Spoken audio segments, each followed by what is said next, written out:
namin, Lord. We praise you, Jesus. Hallelujah! Hallelujah! We praise you, Lord. Tinataas namin ng banal mong pangalan. We praise you, Jesus. Hallelujah!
Christ shall come, when Christ shall come, with shout of acclamation, with shout of acclamation, and take me home. What joy shall fill my heart? Then I shall bow in humble adoration, and there proclaim, my God, how great thou art. Then sings my soul, my Savior God.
ngayon pong umaga, mga kapatid ko sa Panginoon, pag-usapan natin mula sa sulat ni Apostol Pablo kay Timoteo, and of course, mayroong bahagi sa mga Gospels, the signs, mga palatandaan, the signs of the Lord Jesus Christ's second coming. Di po ba dumating na siya ng una, yung ating pinagdiwang ng itong nakarang Disyembre, Pasko, unang pagdating niya. At doon sa takdang panahon na nilatag ng Panginoon, hindi lang sa kasaysayan ng mundo, kundi nakasalig po sa salita ng Diyos. Sa takdang panahon, nilalay ang kanyang buhay doon sa krus ng Kalbaryo. Tapos po, para sa ating kaligtasan, no? Malinaw po yon. Tapos po, nilibing siya, katibayan na talaga namatay siya. Biro na nga natin sa mga nakararaan, mahirap po talaga yung ilibing ka ng buhay. Karaniwan po, ang nililibing yung patay na. Pati yung patay na kuko mo, nililibing po yan. Tapos, pagdating ang 3 araw, bilang katuparan ng scriptures, ano po ang nangyari? Nagbangon siya muli. And for 40 days, nagstay po siya rito, and then, umakyat siya sa langit. With this promise. Ano po ang promise niya? Babalik ako para sunduin kayo. Hallelujah. And for anyone, then and now, and any race in the world, nasa kapatagan man yan, nasa progresibong mga syudad yan, o nasa kabundukan, everywhere in this world, na meron pong tao, anumang klase ng kanyang, anumang kulay ng kanyang balat, merong paghahayag ng pagkakilala mabuti kay Lord Jesus na kanyang Panginoon, tagapagligtas. Ayun, yun po yung kasama doon sa susunduin ng Panginoon. At bahagi po yan ng ating tinatalakay dito, mga kapatid, for the first quarter of the year. Ang panawagan po, ang hamon po sa atin, buhay kabanalan. Hindi po yung enjoy ka na sa kaligtasan na inaabang-abangan mo ng talaga ma-enjoy mo, forever na. Pero tapos dito sa lupa ay parang magpapasarap ka na lang. Hindi po. Tulong po itong malaki, mga kapatid, para doon sa magkaroon tayo ng tamang kaunawaan, ano ba yung sinasabi ng kasulatan ukol sa bagay na ito. And this is the premise of the message. Ito po yung gustong iparating ng mensahe.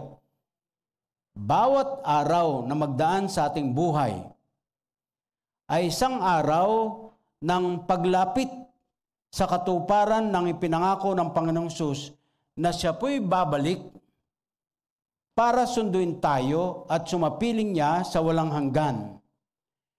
Ngunit ang kawakasan ng sanglibutan ay kapahamakan dahil sa pagpatuloy na pagtanggi sa alok niyang kaligtasan o katubusan. Nag-aanyaya po ang Panginoon, pero ang tao po ay pilit at pilit na sinasabi niya, saka na yan, magpapasarap muna ako. Pagka ramdam ko na malapit na ang wakas ko dito sa mundo, tsaka ako lalapit kay Lord. After all, naghihintay lang naman siya. Baka po mahuli, mga kapatid. O kaya po, kung ano mang mga dinadahilan, kung ano pang mga kinakatwiran. Tapos ang idea po, mga kapatid, yung pagtanggi na yon ay tutungo sa kapahamakan, kung kaya ang hamon ay para sa buhay kabanalan. Sa ating pinapaksa, sa kabila po ng pagsasaad na tanging ang Ama lamang ang nakaalam, sa mismong araw at oras ng pagbabalik ng ating Panginoong Hesus, Matthew 24 verse 26, Acts 1:7, halos nagpapahayag po ng katotohanan na to, tanging Diyos Ama lamang ang makaalam kung ano yung eksaktong panahon ng pagbalik ng ating Panginoong Hesus. So ang hamon po niya, even in Matthew chapter 24, keep watch. Maging mapagbantay, maging laging alerto, laging gising. Pakisikong mga katabi mo, baka tulog na. Nakakalimang minuto pa lang tayo Masabi ko lang po, mga kapatid, for all of you to have an idea sa kalagayan ni Pastor, sa paghanda po doon sa sinasabing open heart surgery, na naka-schedule na po, mga kapatid, ay nakapila na po yung ating naaprubahan sa sa PhilHealth na Z benefits. Nakapila na raw po yung aking ano. So iniintay na lang po natin. Pinaka ano po ay March or April daw. Pero nagpe-pray tayo kay Lord, medyo mapaaga. Kasi kahit na umakyat lang ako sa hagdan natin, medyo may konting hingal pag upo ko. Pagkakakanta hindi ko maibigay ng todo. Kasi nahabol kong konti. Sa paghahanda po, sa pagpila, mga kapatid ng mga ating papel, nako, meron pong hiningi na clearance dito, clearance doon, sa nephro, sa neuro, sa pulmo. Nako, nung ako'y nagpapa-clearance sa mga doktor na espesyalista po sa mga linyang ito, nalaman na meron po akong problema sa pagtulog. May mga ilang segundo na hindi ako humihinga sa pagtulog. Tapos po, dala na po ng pagkakaedad, nasa midlang po. Madalas akong tumayo para duminggol. Ayun. So, hindi po nalulubos-lubos yung aking pagtulog, oras ng pagtulog. Kaya ngayon, nirekomenda po, merong device na lalagay mo dito yung sa ano mo, tapos siya na pong mag-re-regulate ng yung ano para dire-diretso sa tulog. Kasi po, kung kukulangin daw po sa tulog, hindi magsusupply ng hangin sa puso, baka po hindi maging tagumpay yung operasyon. Operahan ka nga para mawala yung mga bara. Pagkatapos naman, hindi ka naman susupply ng hangin. So, pati po sa hangin dapat kailangan sa utak, mawawala. So, ganun din po.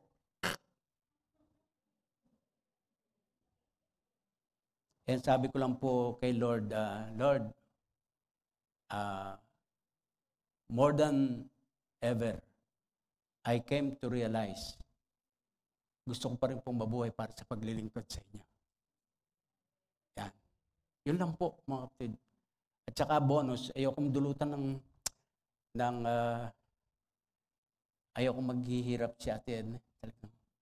Gusto ko maglilingkod pa rin po sa kanya. Hallelujah. So, yan mga kapatid, yung idea natin. Tanging Ama lamang ang nakaalam sa mismong araw at oras ng pagbabalik. Pero may sinasabi po naman, mga kapatid, sa mga palatandaan sa mga mangyayari. Napapalo po dun sa tinatawag nga nating second coming of the Lord Jesus Christ. At sa mas komprehensibong tala ng mga gospel records, Matthew, Mark, Luke, and John, we can make a study of Matthew 24 and 25. Tingnan nyo na lang po, mga kapatid. Saglit lamang po. Tingnan natin doon sa Matthew 24. Sagian lang natin ang ilang mga bagay dito. Halimbawa, yung mga unang talata ng chapter 24. Kasi ang paragraph title po nito sa NIV, Signs of the End of the Age. Verse 1, Jesus left the temple and was walking away when his disciples came up to him to call his attention to its buildings. Do you see all these things? He asked. I tell you the truth. Not one stone here will be left on another. Everyone will be thrown down. Ibig sabihin po, mawawasak. Talagang to ground level po ang mangyayari. As Jesus was sitting on the Mount of Olives, the disciples came to him privately. Nilapitan siya, sinolo siya ng kanyang mga lagad. Tell us, they said, when will this happen and what will be the sign of your coming and of the end of the age? Jesus answered, watch out that no one deceives you. For many will come in my name, claiming I am the Christ, and will deceive many. You will hear of wars and rumors of wars. Consider the current events, gentlemen and ladies. Kaya naalala ko po, merong isang lalaki ng Diyos sa luma ng panahon. Si Dwight L. Moody. Siya po ang nagsabi, sa kanyang dalawang kamay, whenever he reads, sa kalawang kamay, newspapers. Sa kanang kamay, Bible. Pinagtatambal po niya, kung ano nababasa niya, mga nangyayari sa kasalukuyan, tinitingnan niya in the light of the scriptures. Magkaroon po tayo ng ideya mula roon. tamang pananaw sa mga nangyayari. Tingnan niyo po, sabi niya, you will hear of wars and rumors of wars. Ukraine, Russia, Israel, Hamas. Yung po mga genocide cases ng Africa. At kung ano pa, hijacking pati na sa mga seafarers natin. Tapos po, mga kapatid, sabi pa niya, but see to it that you are not alarmed. Such things must happen, but the end is still to come. Paramdam pa lang po, nation will rise against nation and kingdom against kingdom. There will be famines, mga salot, at nagdaan po yan sa kasaysayan ng mundo, mga kapatid. Nagdaan po sa mga salot. Yung mga, ang kasunod pa po nito, ano pa ang sabi niya? And earthquakes in various places. Nitong most current na mga last week lamang, mga sunod-sunod na paglilindol, Central Asia, China, at pagbabaha po, mga sa probinsya sa China, at sa Amerika. Sa mga lugar na nababaliktad na po ang galaw ng mga klima ng panahon. Darating ang araw na tayo magkakaroon na ng snow dito.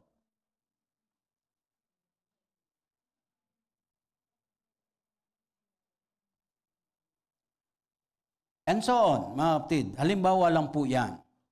Pero pansin niyo po, lagi, huwag kayong maalarma, sabi niya, kasi mangyayari yan.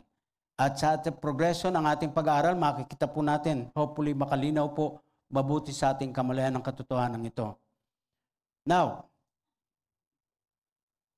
let's turn to 2 Timothy chapter 3, verses 1 to 7.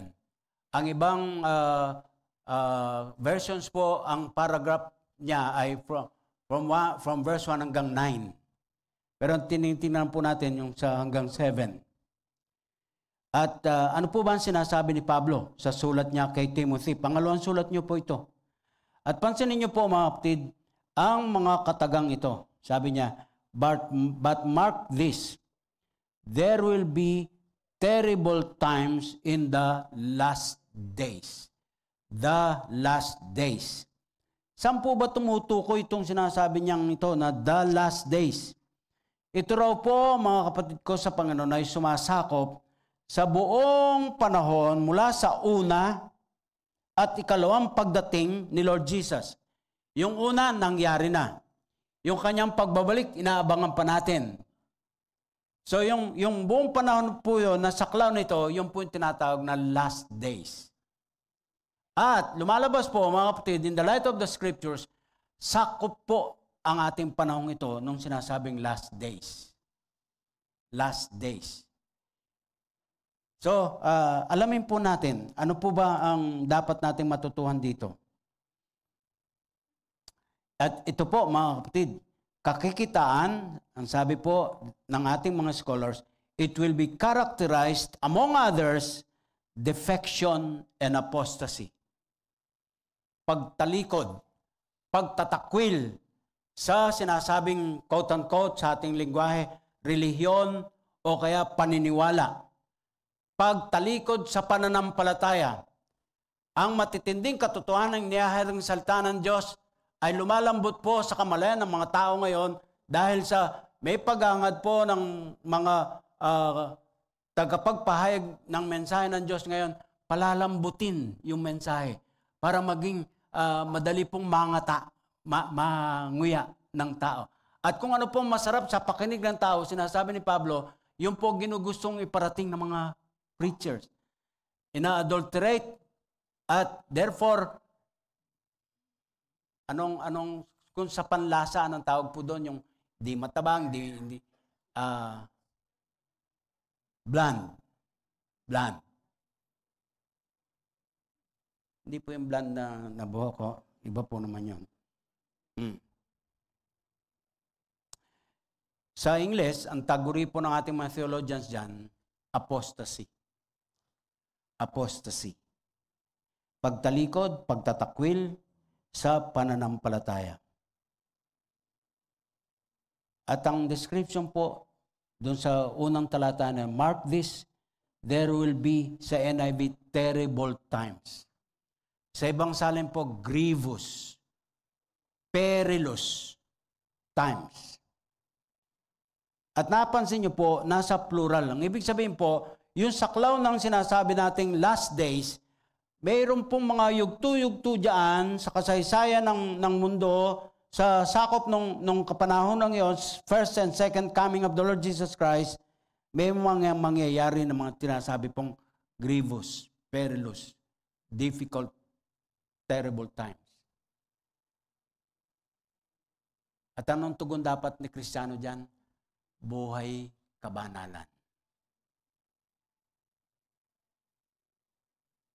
Huwag matatakot. Huwag tatalikod. Di tuloy lang. Dahil, sabi niya, ang mabuting tugon, buhay kabanalan, sigurado ka na dyan. Sigurado ka na dyan. Ano pa po, mga kapatid, ang nakalaan dito sa mensahe natin ngayong umaga? Interesting enough, yung pong salitang dito po sa NIV nga ay terrible or perilous, nakapangingilabot wika sa Tagalog, mga kapatid, simply translated into hard or painful to endure. Hard or painful to endure. Ito po yung tinutukoy na last days, kapatid ko sa Panginoon. Yung ini-ushered in ni Lord Jesus by His appearance on earth. First and the second. Sa simpleng salita, parang ganito po sinasabi ni Pablo kay Timoteo sa kanyang sulat. Timothy, wika niya, constantly realize na sa mga huling araw na ito, itong mahaba, matagal na dispensation na ito na first and second coming, saklaw nito, sabi niya, anumang mangyayari dito, sa kapahintulutan pa rin ng ating Diyos, mga kapatid, mangyayari, and in which we are now living, heto na yon. Magiging kakilakilabot at mahirap ma-endure. Mahirap na matiis. Again, mga kapatid, kunwari, sa kasaysayan ng mundo, di ba, meron tayong Holocaust ng mga nakarampa, meron po tayong yung 9/11, meron po mga lindol here and there, at sa kasaysayan ng mundo tungkol sa paglilindol, yung lindol sa Krakatoa, sa Indonesia, at sa Java, at marami. At dito po sa atin, yung sinasabi, kinatatakutan natin na the big one. At kung ano pa, mga kapatid, but beyond all this, the geographical na mga kapahayagan o babala o paalala o kaya ay paghahanda, mga kapatid, ang sinasabi ni Apostol Pablo, eto yon, nangyayari na. However, ang pagkasaad po nitong talata,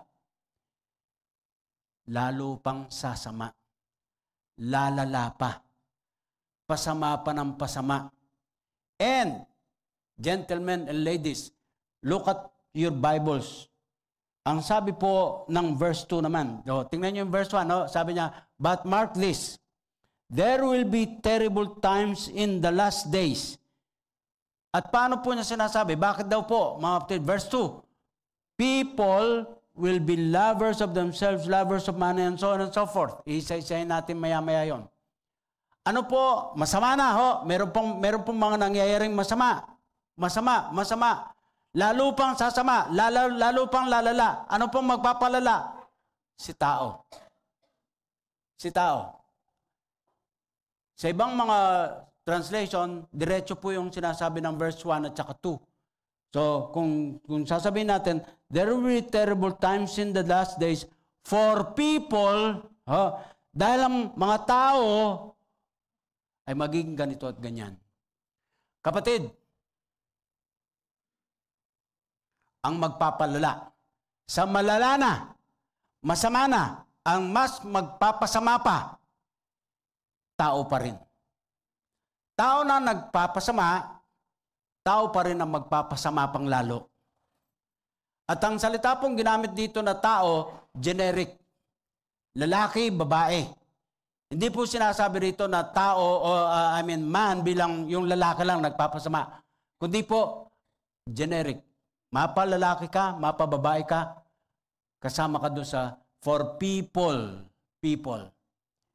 Lalaki ka, babae ka, magpapasama, lalong magpapasama. Ibig sabihin po nito, yung mga nangyayari, ang pinaka-cause and effect nito, tao. Di po ba, kasabihan na natin sa mga nakarampa, the heart of the problem is the problem of the heart. Tao pa rin. Tao pa rin.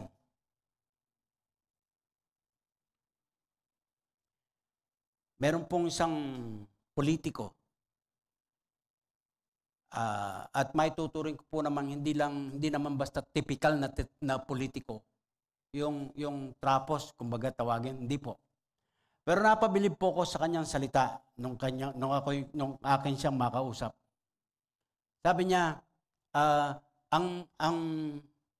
kayong mga lingkod ng Diyos, kayong mga nagpapahayag ng salita ng Diyos, kayo dapat ang unang aalagaan, ayudahan.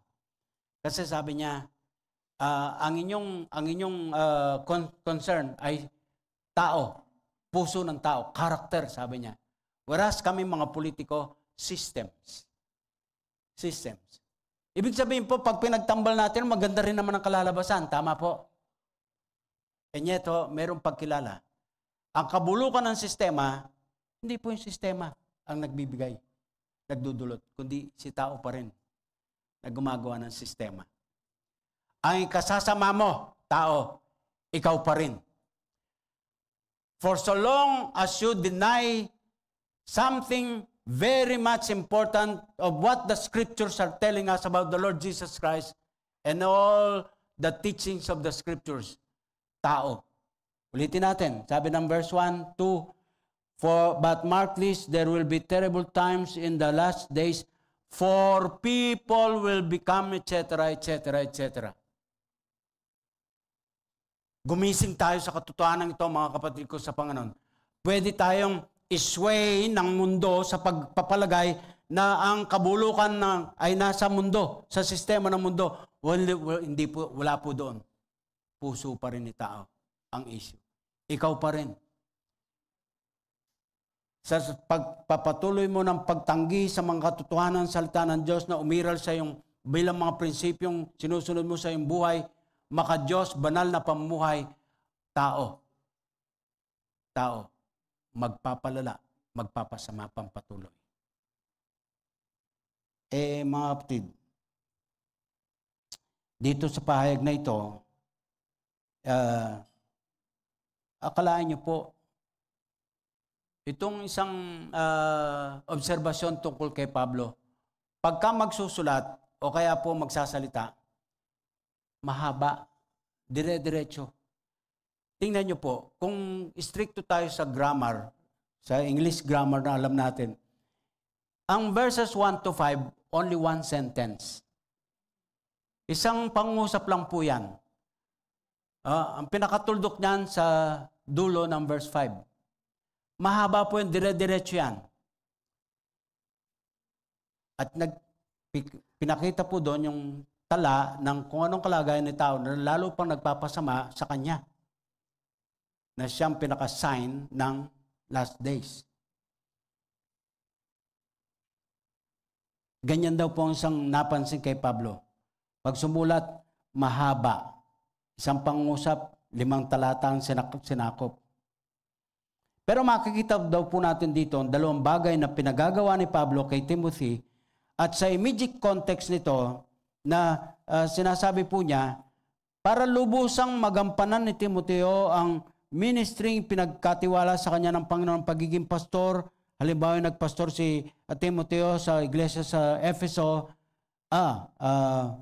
Ito pong sinasabi ni Pablo sa kanya. Una, Timothy must constantly realize that in the last days, grievous seasons will set in. Ulitin po natin, ang ibig sabihin po nito, masama na, lalo pang sasama habang lumilipas po ang mga araw. ang mga taon, ang panahon. Pangalawa, dahil po doon, sabi niya, doon sa last part ng verse 5, ano po ang sabi ng last part ng verse 5? Have nothing to do with them. Timothy must constantly turn away from the kind of people who will make this season so grievous. Mahirap man pong magbigay ng mga examples when it comes to personalities behind what we read, even sa YouTube o kung saan pang mga ibang apps ng social media natin. Either chismis o paano po, pero marami dito ay meron pong pruweba. Pati na yung mga kinikilala sa kakristyanuhan sa ating panahon, nagagawa pong tumalikod sa kanilang dating sinasampalatayanan.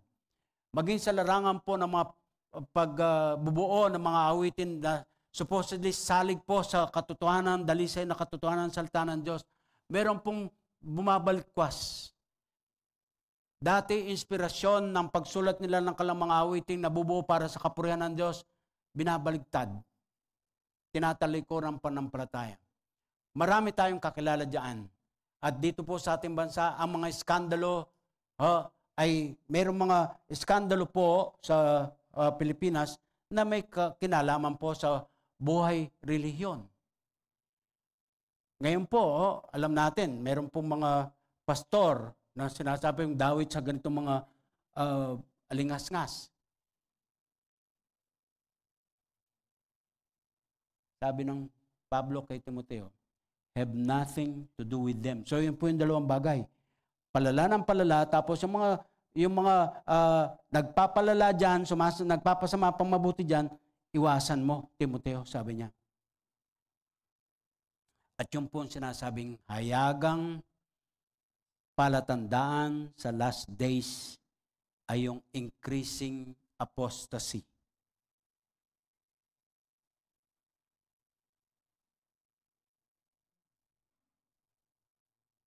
What contributes for the increasing apostasy?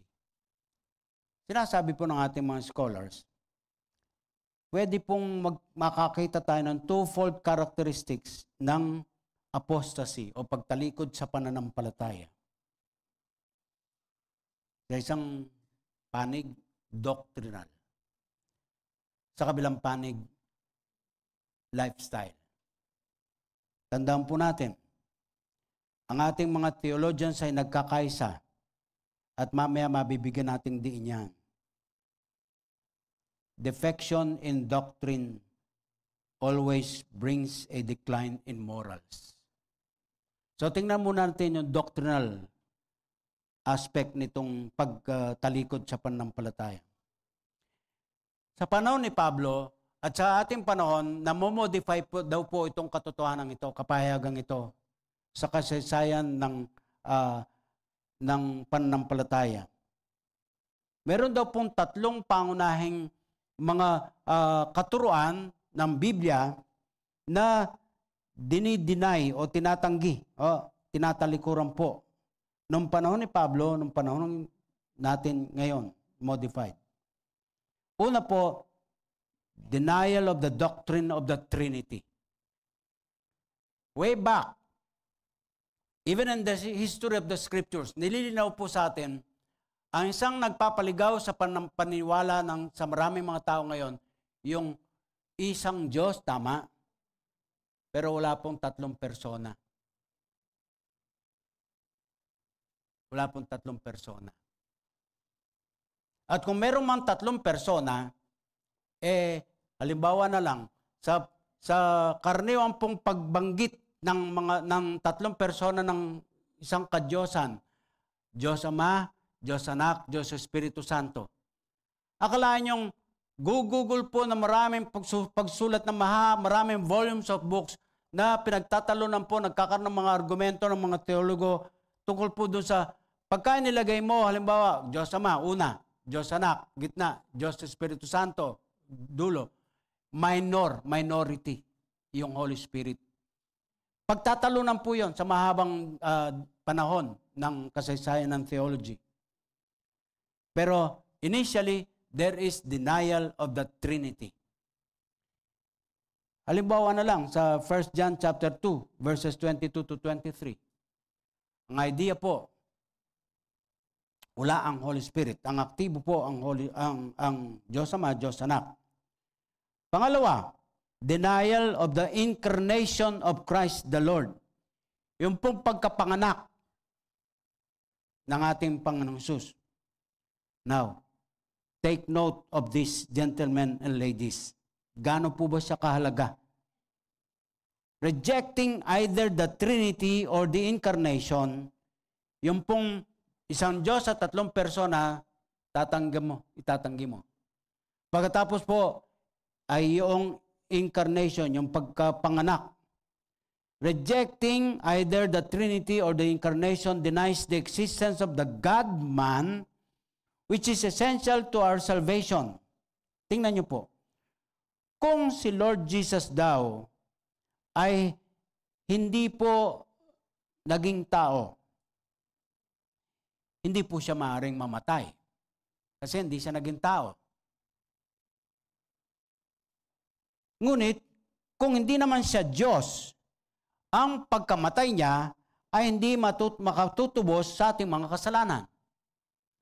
So, anong saysay ng sinasabi ng kasulatan na ito ang pag-ibig ng Diyos, Diyos Ama, na sa sukdulan niyang pagmamahal sa tao na alam niya mapapahamak pero sobrang niyang mahal, sinugo niya ang kanyang bugtong na anak dahil alam ng ating Diyos Ama na tanging paraan ng kaliligtas ng tao tulad mo, tulad ko, ay yung walang kasalanang Diyos, second person of the Godhead, sinugo mula sa langit at mabubuhay dito sa lupa, liban sa nagkasala, at sa tagdang panahon, ialan niyang kanyang buhay doon sa krus, na tanging paraan ng kaligtasan natin.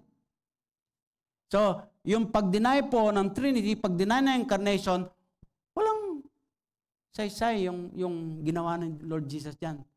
So, matindi po yun. At yung pangatlo na denial, sa matinding doktrina, denial of the doctrine of the return of Jesus Christ. Kung wala naman palang dumating na una, kung wala naman palang kabuluhan yung pagdiriwang natin ng Pasko sa religious tradition natin bilang Pilipino, ano saysay nung sinasabing, hintayin nyo, watch and pray. And then sabi niya, yung sa ating theme verse ay, sabi niya, and speed it's coming. Maranatha, sabi ni Pablo sa mga taga-Korinto, Lord, dumating ka na. Walang saysay po yun kung magkakaganon. At si tao, pansinin niyo po ito mga kapatid, sa halip na pabanal-banal siya, at in fact, yung image na yun ng buhay kabanalan, mali eh. Yung ba talagang banal na banal ka, hindi ka makangitiman lang, at talagang, bukang bibig ko, Diyos ko po, Diyos ko po, Diyos ko po. Yun daw po buhay kabanalan, mali rin po yun, kapatid ko. Tapos kapatid, lahanin po natin. Mientras na may pagtanggi sa mga importanteng doktrinang ito, lalong sasama ang tao. Wala na siyang kinikilalang superior over him. Mag-o-oversee at maging sovereign Lord na ninanais na ang kanyang kalooban ang dapat mapangyari sa buhay ng tao.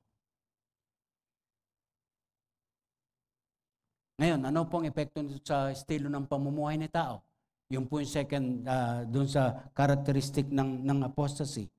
Ulitin ko lang po, ang theologians natin nagkakaisa sa pahayag na to. Defection in doctrines always brings a decline in morals. Pagka meron pong pagtalikod, pagka meron pagwawalang halaga sa mga katuruan ng kasulatan, kapatid ko sa Panginoon, dadalhin ka noon doon sa sabi, decline in morals. Decline in morals. Ito po ang tala ayon sa epekto ng pagtatakwil sa pananampalataya. Again, ulitin ko lang po mga kapatid. Mayroon nang nangyayaring apostasy. Papalala pa. Aabot sa sukdulan sa pagdating ng Antikristo. At ang period of time ng pag-uusapan tungkol sa Antikristo, nakakabit po doon sa period of tribulation, Great Tribulation. Tumatayo ko sa likod ng pulpito ng Diyos sa panindigan bago po mangyari yung kakilakilabot na yon, sukdulan na, dadagitin ng Panginoon ang kanyang iglesia. Sabi ng mga theologians na sa kanilang mga biruan, yun daw po posisyon ng mga duwag. Takot magdaan sa tribulation.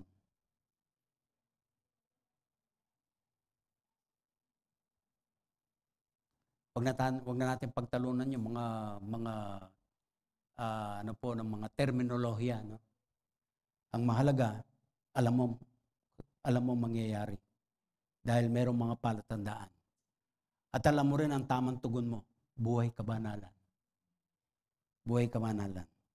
At ang sabi po patuloy mga kapatid sa ating pag-aaral, allow me to read to you sa Tagalog yung listahan na ginawa ni Pablo kay Timoteo dito sa mga talatang ito. At yung pong babasahin ko po sa Tagalog, sinalin po ito ng tinawag po yung pagsasalin 1986, bagong salin sa Pilipino. Wala na po ito, ng Manila International Bible Society. Manila International Bible Society. Ito po, babasahin ko sa inyo. Tandaan ninyo ito. Nakapangingilabot ang mga huling araw. Ang mga tao'y magiging makasarili, sakim sa salapi, mayayabang, palalo, abusado, suwail sa magulang, walang utang na loob, lapastangan sa Diyos, walang pag-ibig sa kapwa, walang habag, mapanirang puri, walang pagpipigil sa sarili, mararahas at namumuhi sa mabuti, taksil, mapagmataas, makaako. Alam niyo yung ako, makaako. Mahilig sa kalayawan, sa halip na may bigin sa Diyos. May panlabas na anyo ng kabanalan, subalit tinatanggihan ng kapangyarihan nito. Huwag kayong makikisama sa kanila. Let's give a short commentary on the lists na ginawa po ni Pablo. Una po, sabi niya, these people are first of all self-loving. Kung kumpara niyo po, sinabi rin yan ni Pablo kay Tito sa Titus 1:7, self-pleasing. Si tao, una, kapapayagan po, kakikitaan ito ng self-loving, self-pleasing. Gusto niya, siya yung nakasentro sa kanya, yung hinog ng mundo. At meron pong aklat na komentaryo dito, sabi niya, inilarawan po niya si tao sa mga panahon yan na pasama ng pasama, parang katulad po ng hedgehog. Alam niyo yung may hayop na, ano ba sa Tagalog yun? Meron mga klase-klase daw po kasi. Ang alam ko dito sa atin, kung di ko nagkakamali, yung hayop na ang taguri po ay anteater, pamilya po yan ng hedgehog. At yung pong anteater, makapal yung shell niyan eh. Pagkatapos po, pagka merong panganib, magro-roll siya na magiging parang bola. So wala pong pwedeng basta makapasok sa kanyang at mapatay siya. Ngayon, dito sa atin, ewan ko kung yung skunk, alam niyo yung skunk? Alam niyo yung depensa ng skunk pagka merong panganib? Utot. At bubuga po ng kulay dilaw na utot. Sa Palawan, meron daw po niyan eh. Nung unang taon ko po sa PBS, yung summer ministry po, na short summer ministry, doon po sa Palawan, doon kina Pastor Mijares. Uso pa po noon, kasi hindi pa ganun ka-progresibo kaysa sa ngayon, lalabas ka lang po ng kaunti sa mga gubat dyan, meron kang maamoy, sangsang na amoy talaga. At buwan daw po ang bibilangin bago mawala yung amoy na yun. Utot daw po ng pantot yun. Yun ang depensa niya. At kung ikaw'y matamaan ng kanyang utot, hindi ka mamamatay dahil sa amoy lamang, kundi kakapit sa'yo. Akala mo naman, isang buwan mong dala-dala yung amoy na yun. Matindi po yun, mga kapatid. Wala lalapit sa'yo. Kaya po, pagka naututan ka nun, tapon mo na yung damit mo na yun. Kasi hindi na po, ano yun. Itong headshot, pakita nga natin kung meron tayong, ayan. Mapansin nyo po, doon sa kanyang tiyan, parte ng tiyan, wool. Malambot na malambot. Tapos sa labas niya, may mga tinik. Si tao nilalarawan sa headsag sa panahong iyan, pasama ng pasama. Self-loving, self-pleasing. Pagka doon sa pansarili niya, magbubu po siya, ano po yan, parang bola siya. So yung malambot na parte, kanya yon. Komportable siya. Pagka sariling pag-uusapan, siya ko. Pero doon sa mga medyo kokontra sa kanya, mga sa labas, ayun, yung pong mga tinik ang kanyang babato sa iyo. Yan. Yan daw po ang isang characteristic trait ng panahong yan. People will be self-loving, self-pleasing. At yamang self-loving, natural, sila rin po ay money-loving. Dito po sabi, sakim sa salapi. Money-loving.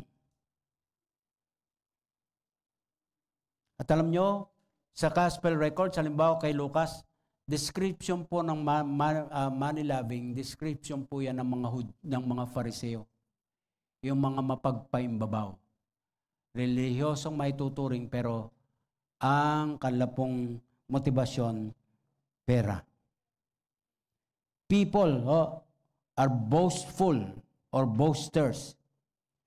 Galing daw po ang salitang ito doon sa yung mga panahon na mga nakaraan, meron pong papasok sa inyong lugar, sa inyong barangay, meron pong kalakal na sinisigaw. Merong, halimbawa, sasabihin, gamot sa kung anong sakit, ganyan. At ito po'y hango pa doon sa India at meron pong, may garapon niya na isang lang ng inom dyan at gagaling ka na. Yan. Yung galing daw po doon sa ganung yung salita ritong boastful and merong pinagyayabang. Elixir, yan. At meron po doon sa ito ay galing sa cobra. At meron pong ahas doon sa loob ng doon sa garapon. Yan, pag ininom mo, gagaling ka. O kaya hindi ka natatablan ng bala, yung mga ganyan.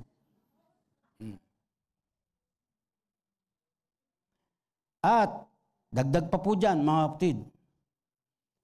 Boasters, sa paggawa po nyon, merong pinagyayabang, kinakalakal, they become overbearing. Yung attitude po nila sa iba, nako, wala na pong nagche-check. In other words, ang gamit po ngayon in general, yung sinasabi natin paepal. Alam niyo yung expression na ngayon, paepal. Puro pasikat, puro paporma. Yan po yan mga kapatid. At di po katakataka na ito po ay matatawag din sila na blasphemers. Blasphemers. When they speak, they hurt or injure. Matalas ang dila. Nakakapanakit yung mga pagsasalita. Taklesa. Walang pagsasalang-alang sa damdamin ng kapwa. They use scornful words, mapanglibak, insulting God and man. Ang mga tao pong ito sa panahon na palala pa ng palala, kinukulang daw po sa mga excellent qualities at sa pagkakahayag po rito ni Pablo, gagawin nating positibo yung mga negatibo. Ang ibig sabihin po ito, kulang sa mga excellent qualities such as submissiveness, thankfulness, holiness, affection for own families, and the forgiving attitude. Pag binaligtad po niya yan, yun yung sunod-sunod na mga pahayag ni Apostol Pablo. At pansin niyo po, mga kapatid, yung lista na yon, nasimulan dun sa kawalang galang sa mga magulang. Ibig sabihin po, dalawang bagay. Una, yung sobrang sama ng takbo ng panahon, unang apektado, ugnayang pampamilya. At pagka po nasira ang pundasyon na pinagsasaligan ng mabuting pagsasamahan sa loob ng tahanan, apektado ng sunod-sunod ang lahat. Pangalawa, ganun po katindi ang epekto ng pagsama ng pasama ng kalagayan ng panahon, ng huling panahon. Ang mga anak, wala ng pagturing, wala ng respeto sa mga magulang. In fact, I dare to say, even backed up by psychology, sa kanila pong mga pag-aaral pinatutunayan, ang pag-aakala, ang naghaharing mabuti sa isip ng mga bata ngayon, hanggang sa panahon ng mga kabataan, nagpapahayag po sa maling akalang ito. Akala ng maraming mga anak ngayon, ang papel ng mga magulang ay yung isilang sila sa mundong ibabaw. At kapag ka nagampan na po ng mga magulang yung pagkasilang sa kanila, yun na yun. So walang utang na loob, wala pong pagpapalaga sa ginagawa ng mga magulang nila, etc., etc., apekto na po yun. Wala nang paglingon sa pinanggalingan ang mga anak ngayon. Kung ano ang inaakala lang tama sa kanilang sarili, siya pong nasusunod. Wala na pong pagsunod sa mga alituntunin at batas sa loob ng tahanan. At kung ano gusto ng bata, siya na pong nasusunod. Yun na po ang epekto, mga kapatid ko, sa Panginoon. And so for those ating mga young people, yung mga magpapamilya na soon or later, kwidaw po tayo. Sa ligawan pa lang, alalahanin na natin yung mga katuruan ng banal na kasulatan. Hindi po pangalang Kristiyano, porte pangalang Kristiyano, ay Christian. Nagkakabiruan na tayo dito, pero ang katotohanan po, meron pong pangalang todo-todo, kompleto tato ang katawan, nasa kulungan, Christian ang pangalan. Meron pong, ika nga po'y nangunguna sa listahan ng mga scammers, Christian.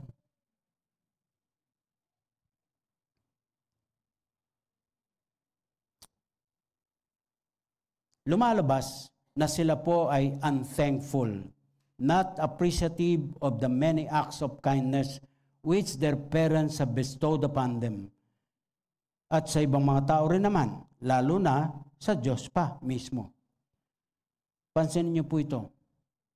Kung meron pong taguri ang ating mga theologians doon sa laganap ang biyaya ng Diyos, common grace. Yung bang unmerited favor ang tawag ng mga theologians natin dyan. So, halimbawa, pareho ka sa matuwid, sa liko ang pamumuhay, ang grasya ng Diyos, ang pag-uulan, halimbawa, dumarating. Di naman pipiliin ng Diyos na itong si Kuya Nelson, banal ito, dito ko lang paulanin sa kanya. The rest sa kanya mga kapwa, El Niño, mahabang panahon. Wala akong ganun kay Lord. Merong common grace tayo. Ang problema natin ngayon, mga kapatid, opo, may common grace sa isang banda. Ngunit, walang-wala po, kulang na kulang si tao sa paghahayag ng common gratitude. Kung sana merong common grace, meron din sanang common gratitude. Kasi lahat tayo pinagpapala ng Panginoon. Marami tayong ine-enjoy sa buhay na hindi natin deserve. And yet they come from God Himself.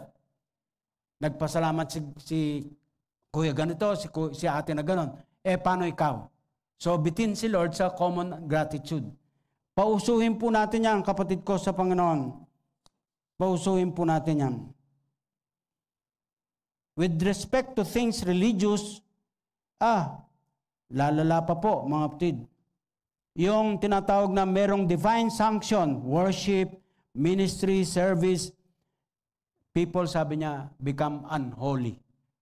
Unholy. Saan ka naman nakakita? At ito po'y pinakita sa balita sa telebisyon. Kalagitnaan ng mga pista.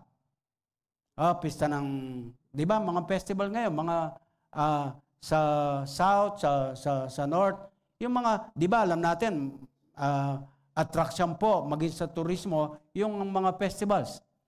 Akala mo, supposedly in the name of spirituality or religiosity, abay may nagpa-selfie daw po ng mga kabataan, may dirty finger sa gitna po ng religious activity. Anong kabulustugan yan? Tapos mayroong mga in the name of art. Abay naggayak po ng isang nirespetong imahe ng ating Katolisismo dito sa ating bansa.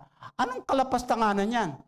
At kung nagagawa po sa mga ganitong hayagan na pisikal na manifestasyon sa mga pista at kung ano pa, how much more yung mga lihim na kasalanan ng puso ni tao. At tangi ikaw lang nakaalam at ang Diyos. Kuwi daw ka, tao. Sabi ng Panginoon through Apostle Paul to Timothy, mark this. Terrible times will come. Ito na nga po yan, kapatid ko. Ulitin po natin, lalala, sasama pa. At ito na po ang sagad. Sabi niya, ang habol-habol pleasure rather than yung pag-ibig sa Diyos. Alam niyo, pag ginamit po sa grammar ng Greek yung rather than, translated into English, ang sinasabi po nun, hindi yung mahal nga niya si Lord, tapos pwede namang magmahal ng iba pa. Hindi raw po ganun. Ang dinidim po nitong kapahayagan ito, mga kapatid, simply put, hindi niya talaga mahal ang Diyos. Or else, paano pa siya sasabihin, mahal kita Lord, meron ka namang kaagaw. Hindi po, kay Lord exclusive ang pagmamahal.